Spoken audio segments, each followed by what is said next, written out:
Hello, welcome ഉണ്ട് കേട്ടോ. ഇന്നിപ്പോൾ ഞങ്ങൾ പെട്ടെന്ന് പൂട്ടിക്കെട്ടി എവിടാ പോണേന്ന് വെച്ചാൽ നമുക്ക് ഗുരുവായൂരോട്ട് പോകാനാ. പെട്ടെന്നുണ്ടായ ഒരു വെളിപാടാ. പെട്ടെന്നെന്ന് പറഞ്ഞാൽ ഒരു 2 ദിവസം മുമ്പ് ഉണ്ടായ ഒരു വെളിപാടാ. ടോമാഞ്ചേരി വണ്ടി കയറുന്നതിന് മുമ്പേ ഗുസ്തി തുടങ്ങിയിട്ടുണ്ട്. ഒരേ സൈഡിൽ കൂടെ കയറത്തോളം എന്നുള്ള ഓരോ അടികൾ തുടങ്ങിയിട്ടുണ്ട്. പിന്നെ ഏതായാലും വണ്ടി പിടിച്ച് കയറ്റി വിടുവാണ്. പിന്നെ വെളിപാടിനെ കുറിച്ച് പറയുവാണെങ്കിൽ സാധാരണ എനിക്കാണ് വെളിപാടുണ്ടായിട്ട് പുറപ്പെടുന്നത്. ഇത്തവണ ചേട്ടന് വെളിപാടുണ്ടായിട്ട് പുറപ്പെട്ടതാ. അങ്ങനെ എനിക്ക് വിളിവരാതെ പോയോണ്ടാണോ എന്ന് അറിയത്തില്ല. ഗുരുവായൂരപ്പൻ നന്നായിട്ട് കഷ്ടപ്പെടുത്തിയായിരുന്നു. നിന്നെ ആരാടി ഇപ്പൊ ഇങ്ങോട്ട് വിളിച്ചത് എന്നുള്ള ഭാവമായിരുന്നു പുള്ളിക്ക്.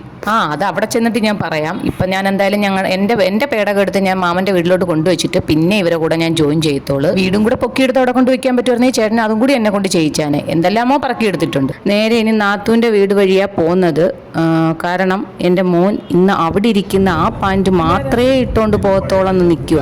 അതുകൊണ്ട് വീട്ടിൽ ഇടുന്നൊരു നിക്കർ വിട്ടാണ് കയറിയേക്കുന്നത്. ഇനി ആ പാൻറ്റ് അവിടെ നിന്ന് എടുത്തിട്ട് വേണം. അതുകൊണ്ട് ഇതാ വീടിൻ്റെ എടുത്തിട്ട് കിട്ടിയവന് പാൻറ്റ് കിട്ടി. ഇനി അഥവാ അവിടെ ഇരുന്ന് തന്നെ ഡ്രസ്സ് മാറുക. ഡ്രസ്സ് മാറി അതിലേ പോന്നോളം എന്ന് കരുതിയോണ്ട് അതുവഴി പോയത്. അല്ലെങ്കിലും ഇന്ന് അതുവഴിയേ പോന്നോളൂ. ഹൈവേ വഴി പോകുന്നില്ല എന്ന് തന്നെ വിചാരിച്ചു. ഹൈവേ ഭയങ്കര റോഡ് പണിയും കാര്യങ്ങളും എല്ലാം ഉണ്ടായതുകൊണ്ട് ഭയങ്കര ട്രാഫിക് ആയിരിക്കും. അതുപോലെ പറ്റിയ കടകളും കാണത്തില്ല. ആകെ ബുദ്ധിമുട്ട്. അതുകൊണ്ട് നമുക്ക് നല്ലൊരു നല്ല ഒരു വഴി കൂടെ പോവാന്ന് കരുതി. MC റോഡ് വഴിയാ, കോട്ടയം വഴി മൂവാറ്റുപുഴ അങ്കമാലി വഴി പിടിക്കാനാ പോകുന്നത്. പറഞ്ഞത് തെറ്റിപ്പോയോ എന്തോ. മൂവാറ്റുപുഴ കഴിഞ്ഞാന്നോ അങ്കമാലി കഴിഞ്ഞിട്ടാന്നോ മൂവാറ്റുപുഴ.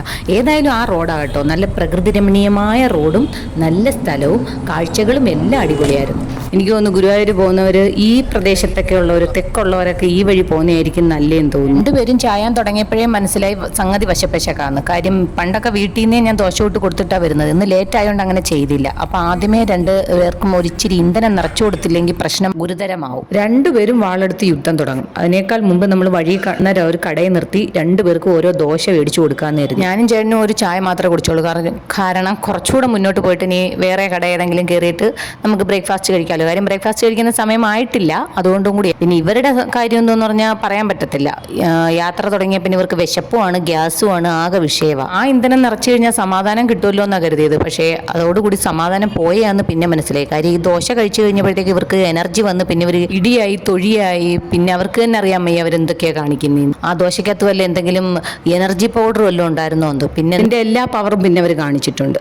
അതെല്ലാം കഴിഞ്ഞ് ഞങ്ങൾ കുറച്ചുകൂടെ ദൂരം കഴിഞ്ഞതിന് ശേഷമാണ് ഞങ്ങൾക്ക് നമ്മൾ ഫുൾ ഒരു ബ്രേക്ക്ഫാസ്റ്റ് കഴിക്കാം എന്ന് കരുതി. ഒരു ആര്യാസ് കണ്ടപ്പം അവിടെ വലിഞ്ഞു പിടിച്ച് കയറിയത്. നമ്മുടെ ഇവിടെ ആ കൊട്ടിയത്ത് ആര്യാസിലെ എല്ലാ ഫുഡും നമുക്ക് ഇഷ്ടമായിരുന്നു. ദോശ, നെയ്റോസ്റ്റ്, മസാല ദോശ എല്ലാം ഇഷ്ടമായിരുന്നു. അത് വിചാരിച്ചിട്ടാണ് ഇവിടെ കയറിയത്. പക്ഷേ ഇത് ശരിക്കുള്ള ആര്യാസ് ആണോ എന്ന് സംശയമുണ്ട്. എന്തായാലും ഇവിടുത്തെ ആര്യാസിൽ ആ ഒരു അവരുടെ പേര് കളയാൻ വേണ്ടിയിട്ടുള്ള ഫുഡായിരുന്നു. എന്ന് വെച്ചാൽ ഒന്നും അത്ര ശരിയായതുമില്ല. നമ്മൾ ചോദിച്ച ഫുഡെല്ലാം തീർന്നു പോയി. എന്നാൽ രാവിലെ ആയതേ ഉള്ളൂ, എന്നിട്ടും തീർന്നു പോയി എന്നാണ് പറഞ്ഞത്. അവിടെ പിന്നെ ആകെ ഉണ്ടായിരുന്നത് എന്തുവാ, നെയ്റോസ്റ്റ് മാത്രമേ ഉണ്ടായിരുന്നുള്ളൂ. നെയ്റോസ്റ്റും ബൂരിയും ഉണ്ടായിരുന്നു. ആ ബൂരി അവന് വേണമെന്ന് പറഞ്ഞ് ബൂരി വാങ്ങിച്ചു കൊടുത്തു. അത് കഴിഞ്ഞതിന് ശേഷം ഞങ്ങളെല്ലാം നെയ്റോസ്റ്റ് പറഞ്ഞു. നെയ്റോസ്റ്റ് വരുന്നത് കണ്ടപ്പം ദോശക്കാരനായ എൻ്റെ മോന് പിന്നെ അത് തന്നെ മതി. പിന്നെ ആ ബൂരി ഞാൻ എടുത്തിട്ട് അവന് ദോശ കൊടുത്തു. കഴിച്ചത് വെച്ച് നോക്കിയപ്പം നെയ്റോസ്റ്റിനേക്കാളും ഭേദം ബൂരിയായിരുന്നു കേട്ടോ. നെയ്റോസ്റ്റ് അത്ര പോരാ. നമ്മൾ ഭക്ഷണത്തെ അങ്ങനെ അധികം കുറ്റം പറഞ്ഞുകൂടാ, എന്നാലും നെയ്റോസ്റ്റ് പോരായിരുന്നു. അത് പറയാതിരിക്കാനും വയ്യ. പിന്നെ കോഫി, ചായ ഇതൊക്കെ ഉണ്ടായിരുന്നു. അത് കുഴപ്പമില്ലായിരുന്നു കേട്ടോ. അത് കുഴപ്പമില്ലാത്ത ടേസ്റ്റ് ഉണ്ടായിരുന്നു. പിന്നെ എവിടെ പോയാലും അതുപോലെ അവൻ്റെ കണ്ണ് മുട്ടായി പെട്ടിയില്ല എന്ന് പറയുന്നത് ഇന്നത്തെ കണ്ണവൻ്റെ എന്തോ ടിക്ടാക്കിലായിരുന്നു. അതവനൊരു ചെറിയ ടിക്ടാക്കും വാങ്ങിച്ച് ഞങ്ങൾ അതും കൊണ്ട് ഇറങ്ങി. എന്തായാലും ഞാൻ വാങ്ങിച്ചു കൊടുത്തതെന്ന് പറഞ്ഞാൽ അങ്ങനെയെങ്കിലും വാള് വയ്ക്കുന്നത് ഒരു ചിന്ത മാറുമല്ലോ എന്ന് കരുതിയിട്ട് എന്തായാലും ഞാനും അവനും അത് കഴിച്ചത്. അവളത് കഴിച്ചില്ല. പിന്നെ അതിൻ്റെ പേര് 2 പേരും അടിയായി. അവൾ വേണ്ടാന്നാണ് അവൾ പറഞ്ഞതെന്നാണ് അവൻ പറയുന്നത്. പക്ഷേ അവൾ വേണമെന്ന് പറഞ്ഞിരുന്നെന്നാണ് അവൾ പറയുന്നത്. ആരൊക്കെയോ എന്തൊക്കെയൊക്കെയോ പറയുന്നുണ്ട്. പക്ഷേ എന്തായാലും ഞാനും അവനും കൂടെ അത് കഴിച്ചു തീർത്തു. അതല്ലെങ്കിൽ അവളുടെ സ്ഥിരം നമ്പരാണ്. എല്ലാം തീർന്നു കഴിഞ്ഞിട്ട് എൻ്റെത് എന്തേന്ന് ചോദിക്കല്ലേ. എന്തായാലും അടി കൂടാൻ ഒരു കാരണം.